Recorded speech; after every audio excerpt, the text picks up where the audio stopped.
So hi, Stephanie Claire Lucy. Hi, Angela. Is this the first time we've ever done a Zoom together? Just the two of us. Yeah, we've done like your Zoom parties Right. before. I Yeah. don't. Oh no, I think I did a yoga class with you. I think Oh, I did we? gave you some instruction. Oh, that's right. Yeah. Yeah, Because yeah, I couldn't remember if we'd done one together. that was like early pandemic, I think. Oh my God, isn't that weird with time? Like Mhm. with the pandemic, it just feels like that time doesn't even count as time almost, when I think. Anyway, so thank you for being on my YouTube channel. And I'm doing you're my second now. I'm doing a series. I don't really have a title for it yet, but it's something about the interesting people I know who are doing interesting things.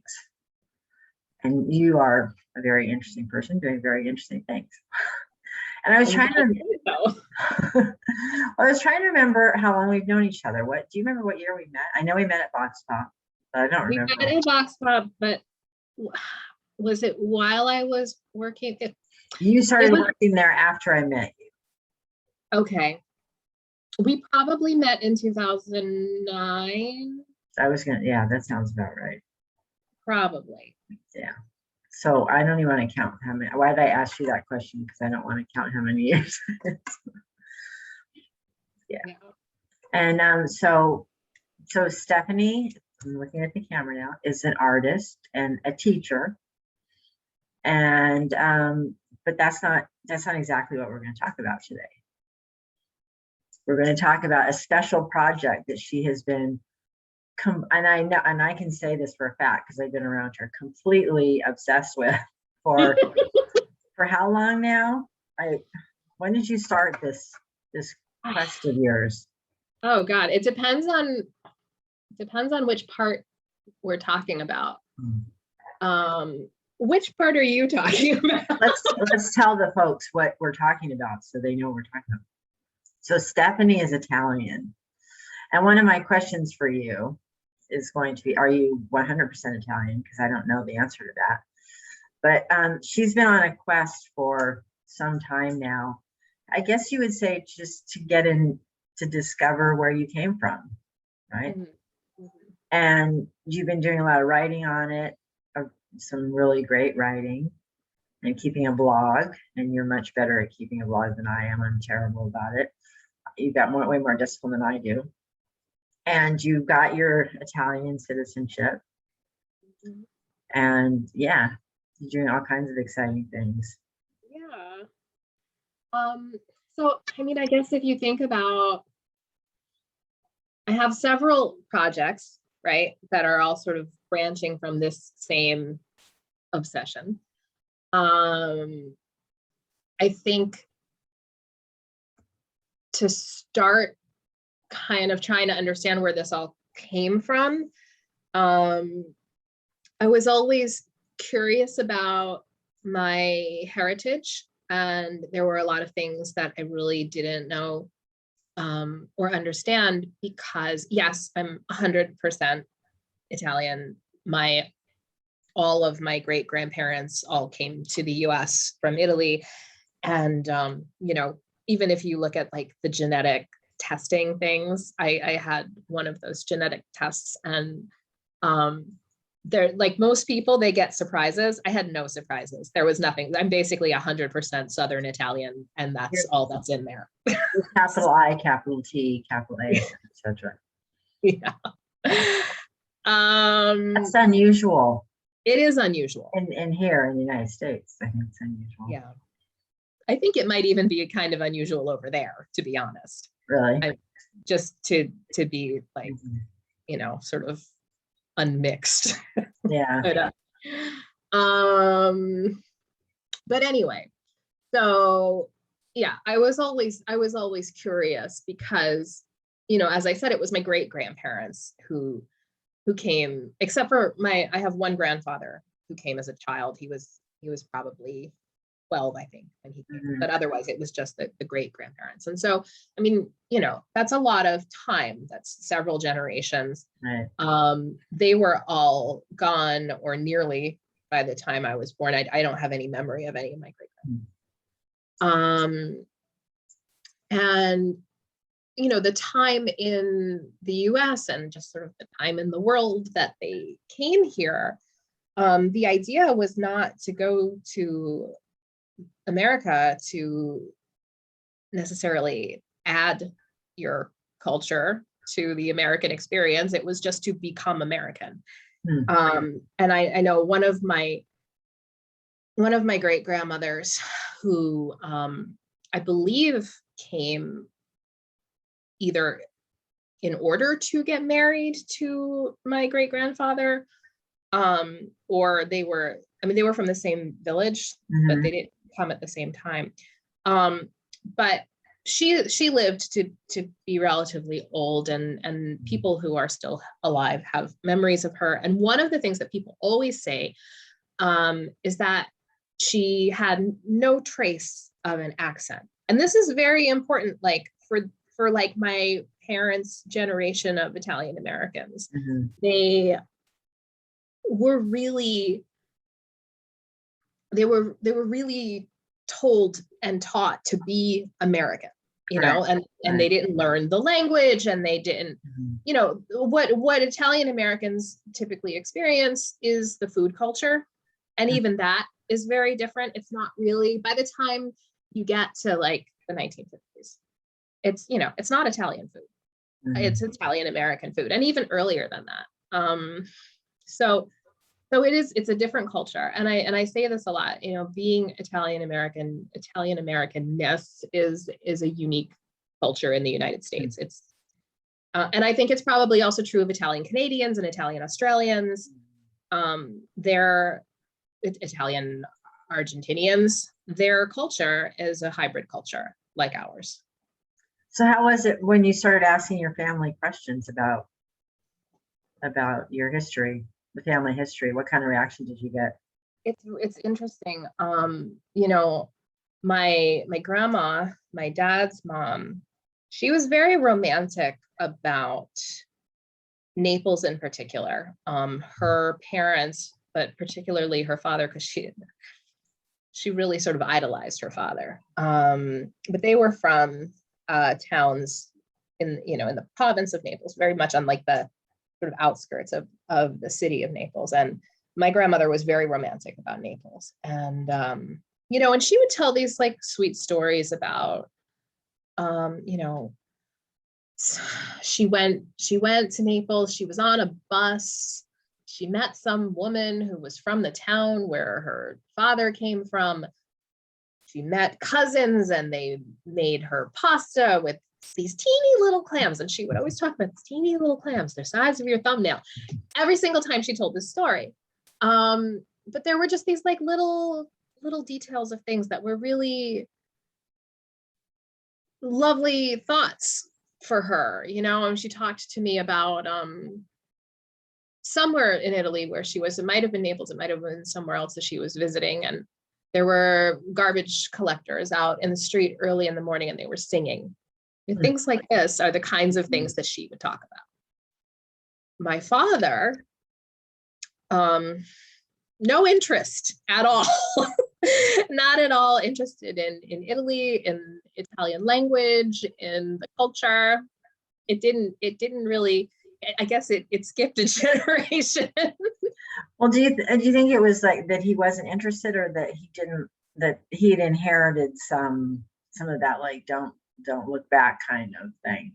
You got to be American. Yeah, very much so. I think that part of that is also from just the fact that the people who came, and then that first generation who grew up here, they had to work so hard to make their life. And once they did that and they were sort of accepted into, white American culture, basically, the idea of of romanticizing some other form of existence, I think maybe feels a little bit like a betrayal. Yeah. Because it wasn't there, in some ways, I felt it wasn't their history anymore. Mm-hmm. But do you find so I know you love food and you love cooking, and you love Italian food and Italian food. So do you think that was a way for you to connect with your family a little bit, or not? I mean, I think that, you know, as I said, the food culture was my predominant experience of being Italian, of being Italian American. So, you know, my memories of my grandmother are very related to the experience of being in her kitchen, the smells of her kitchen. Sometimes they come back to me and it's shocking. Like I can, like I like she's here with me, you know? Yeah. There's this very specific combination. Maybe she is. She might be. I mean, I feel like sometimes she is in this kitchen. But if I smell parsley and Romano cheese, and if someone is smoking a cigarette, and those three smells converge, garlic, four smells, garlic, parsley, Romano cheese, and cigarette. And there's my grandmother. And it gives me shivers. Then my mom's side, my grandpa had a bakery. So all the sort of, you know, festive kind of Neapolitan desserts and things like that. And they actually weren't Neapolitan. My mother's father's family were from Calabria. But by the time you get to this point where they were in the US and they were doing this baking business, I think a lot of merging of cultures was happening. And so a lot of the desserts that I grew up with were definitely Neapolitan desserts. But yeah, I mean, they're a part of those memories for sure. I feel guilty sometimes because in my family, my grandmother cooked, but this is my grandmother on my father's side. She was actually, both of my grandmothers worked, which was unusual, like worked outside of the home. Don't get mad at me that I said worked, people, because women work. Just I meant to say worked outside the home because they were both teachers, and so they cooked, but not like, I don't really have a lot of memories about like particular foods. And but I feel kind of guilty about it. Like because of that, I think I kind of am dismissive of my food heritage. You know, like I don't think there's anything great, but I feel like I'm dismissing a whole Scandinavian thing because maybe it's just the food was good. It's just that my grandmothers weren't big cooks. So I kind of think maybe I should explore my family food history a little bit more. Yeah. But then I might have to make lutefisk in that. You don't want to make lutefisk.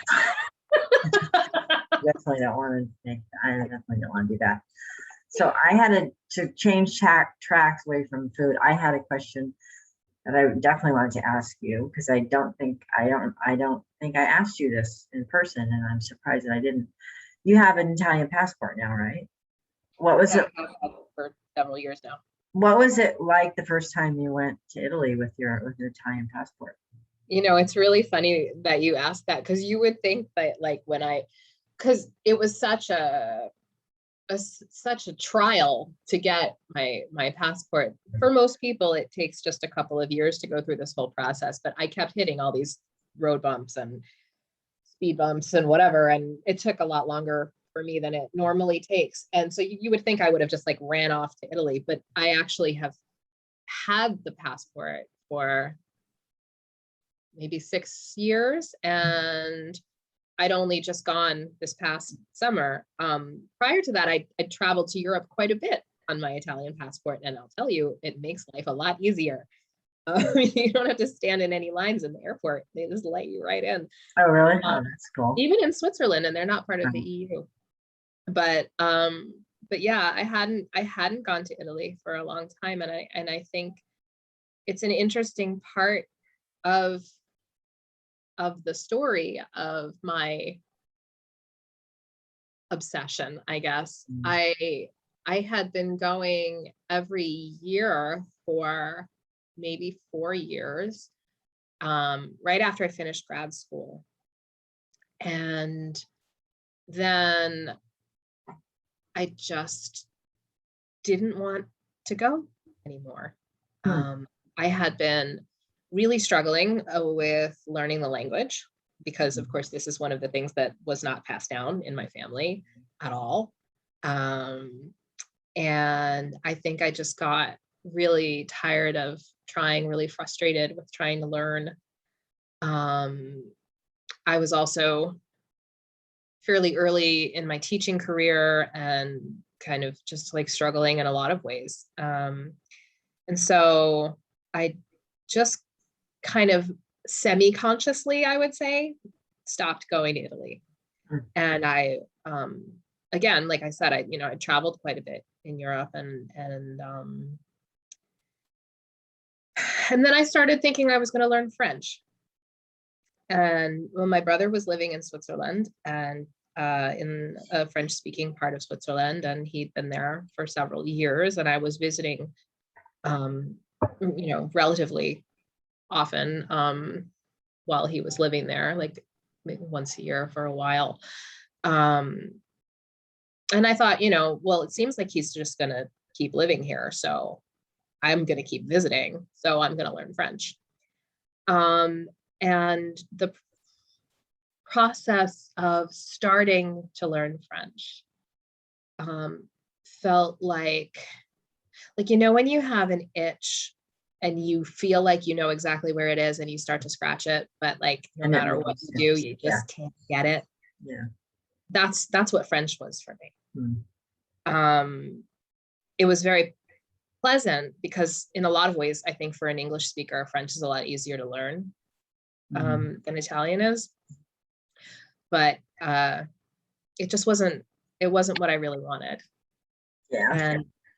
And so that's when I this past winter, decided, okay, you really have to do this. And I started taking Italian classes 4 times a week for the last, what is it now, 10 or 11 months. That's one of the things I love about you, Stephanie. You don't do things in half measures. You're not a stick your toe in the water kind of gal. No. You're like, let's do this. Yes, because I'm looking at the camera now. So every time I talk to Stephanie, it's like, oh, I have my Italian class in an hour. Oh, I'm meeting up with so and so to talk Italian in 2 hours. Actually, just today, there's a girl at my work, a teacher at my work, who she studied when she was younger, and then she stopped. And I heard her talking about it once, and I was like, "Oh, do you speak Italian?" And she was like, "Yeah." And I was like, "Okay, let's speak Italian." So we actually got together right after work today, and we spent about a half an hour just chatting. It was really fun. What do you think has been the most surprising thing that you've learned from your? I'm not talking. Let's kind of narrow it down to talking about like this whole Italian. What do we want to call this? Stephanie's Italian problem. Well, I mean, that's my blog, right? My Italian problem. Yeah. So maybe I'll just crib that from you for the title of this.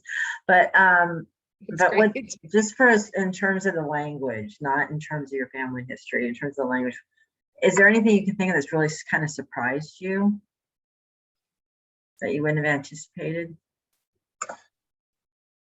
I think that, and this is no surprise, anything you're learning, this ends up being the case if you really care about it and you're really trying to get deep. There's so many levels. There's so much to know. And every time I feel like I'm grasping a concept or understanding how to put some sort of a statement or a phrase or a question together, I find out there's like 15 other ways to do it, and they're all better than the way I'm doing. Which in a way, I think is really wonderful. Because it's just, I mean, it's a whole language, it's a whole experience of life, right? Like human beings experience life through language. I mean, yes, you know, we eat and we kiss and we touch and whatever, but we're also thinking most of the time in words, communicating in words, and so the experience of a language is so total and immersive. And even though it's hard and I get frustrated, and there's days when I just really hate Italian and I'm like, why am I doing this? It's driving me crazy. I love the fact that there's just this endless depth to swim in, and like the more I do it and the more I know, the more there ends up being to find, and it's exciting. I think it's also language, because as you know, I've been trying to learn Spanish for my entire life, practically, it feels like. But I think there's also something about that's a little metaphor of life, in that it's learning a language and learning to be okay with actually using those words. It's this good, like, you have to constantly be balanced between confidence and or a lack of confidence and hubris. You know what I mean? It's like arrogance or something. It's, which I've been thinking about that a lot recently in terms of other things, but I think a language is kind of like that, because you have to be brave enough to just go ahead and do it. And then you have to be okay with sounding like an idiot. You also have to be okay with, well, you have to not be arrogant about it when you get to, you know, when you achieve certain milestones, you know. Yeah. But I had another question for you, and I have to read it because I don't remember what it is. and I usually like try to fake that I'm looking at my questions, but I can't read my writing tonight, so I'm gonna have to, I can't fake it. Let's see, where is it? Oh my gosh, this is one of those big questions that you're probably going to hate that I asked you this. But how do you think that learning, well, let me interject another question, because we kind of started to answer this question at the beginning, but I think we veered off a little bit. Was there what was the big kind of, I know this was a process for you, but was there one thing that you could look at, one or two things that just like really got you headed down this road of doing this research into your family history and learning Italian and all that good stuff? I mean, I can think of several things. The one thing that, you know, I didn't know about Italian Americans having access to Italian citizenship until I was, I might have been 28, and I was taking an Italian class in Florence. It was like a 2-week immersive thing. And I met this girl, and we were hanging out one night, and she was just telling me about how her brother's been trying to get Italian citizenship. And she only told me just like the littlest bit about it. It sounded like it involved lawyers, and it sounded really scary. And I was like, I don't know what the heck she's talking about. But then when I got home, I started to like read about it and find out what the possibilities were. And I took to that project like a pit bull. I mean, I was just like emailing and calling like different government agencies looking for documents. Like I just, anybody who would talk to me, I like walked into the National Archives and I was like, hi, National Archives, tell me about my great grandfather. You know, I have still somewhere stuck onto a folder, the badge that they gave me when I first went to the municipal archives in New York City to find my great grandfather's death certificate. And that was in 2006, I believe. Hmm. And that was a moment that I think really got me addicted to the research part of this, because, you know, there I was in front of this microfiche machine. I love that word. Yeah. Microfiche. Microfiche, yeah. Looking at, you know, this part of my family's story, this really significant and sad part of my family's story, the very young death of my great-grandfather. And then I'm going to ask you one more, because we're getting, I don't want to keep you forever. We could talk about this forever, as you well know. And this is okay. This is that big vague question that you're probably gonna be like, why did you ask me that? But how, in what ways has it changed you? And when I say change you, I'm kind of meaning like, has it changed your perception of yourself and your place in the world?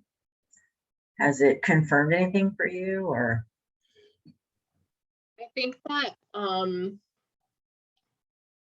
the most significant thing is the discipline that I've developed in trying to make this fit into my life. Because there's so much work involved. There's so much work in Italian classes, and there's so much work in doing research and planning trips and trying to figure out where the next bit of information is going to come from. I've gotten to be a really intense time manager. But you haven't passed those skills along to me, though, unfortunately. Sorry. Do you think it's changed? And then I promise this is the last question. Do you think it's changed you as a teacher?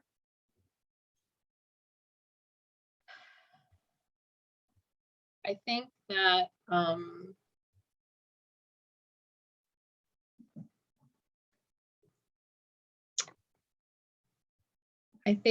I'm sorry, I've been disrupted by my dear companion.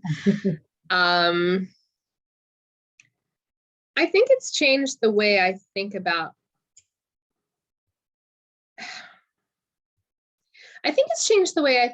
what my kids experience.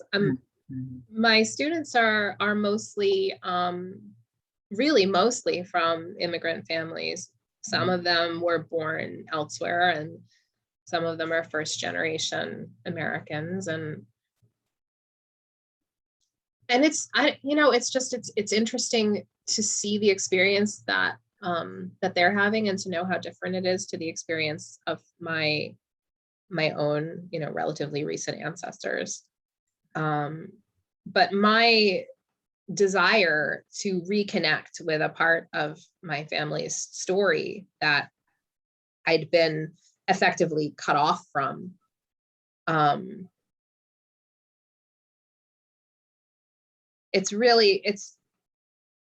think it's kind of helped me to develop a sort of, I mean, I can't say I didn't have empathy already, but it's a different flavor of empathy. Yeah. It's more immediate.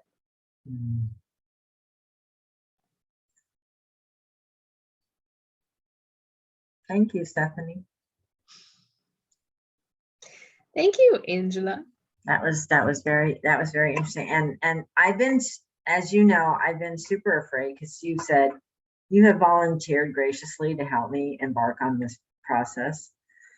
And I'm so scared, because I have this feeling I would be just like, that's all I'd want to be doing. I could see myself getting, maybe not quite as obsessed as you have been, but I can see myself getting close. And I'm like, and I don't know, there's a little bit of nervousness around what I might find. I don't have any reason to think there are any horrible, deep, dark secrets or anything. But it's not even that I'd be nervous about that, but just there's something about, like, you have this kind of little, even though I don't know a lot about the world of my great grandparents, I kind of have a little world of them imagined in my head. And to think about like finding challenges to that, Yeah. maybe, I don't know,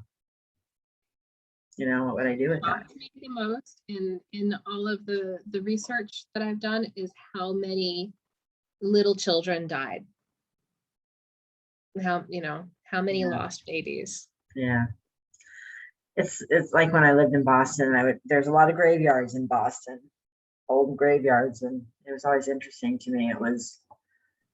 It seemed like it was mostly men who were in their 70s or 80s, women in their 20s, and infants and toddlers was the majority. Mm-hmm. So men, if they didn't die in a battle in a war, they would live till forever. Women would die in childbirth, and then, infants and toddlers. Yeah, that's sad. But I also think it's important. I mean, you and I talked about this, about that two of my grandmothers came to the United States, great grandmothers came to the United States when they were 18 and didn't speak any English, and they came to get married. And I don't have a lot of detail about that, but I think that was so incredibly brave. I can't even, I think I'm so brave because I graduated college in California and moved to Boston. The thought of crossing an ocean, not to a country where I didn't speak the language, Yeah. to marry a man that I don't know if they even knew them before they got there. Mm-hmm. That takes, yeah. So there's something kind of cool about discovering that bravery. So, but thank you for sharing. I think I'll call it Stephanie's Italian problem. I love it. Thanks so much. I love that you're my neighbor and that you're my friend. Thanks. I love it too. Yay. All right, darling. I'll see you soon. Okay. All right.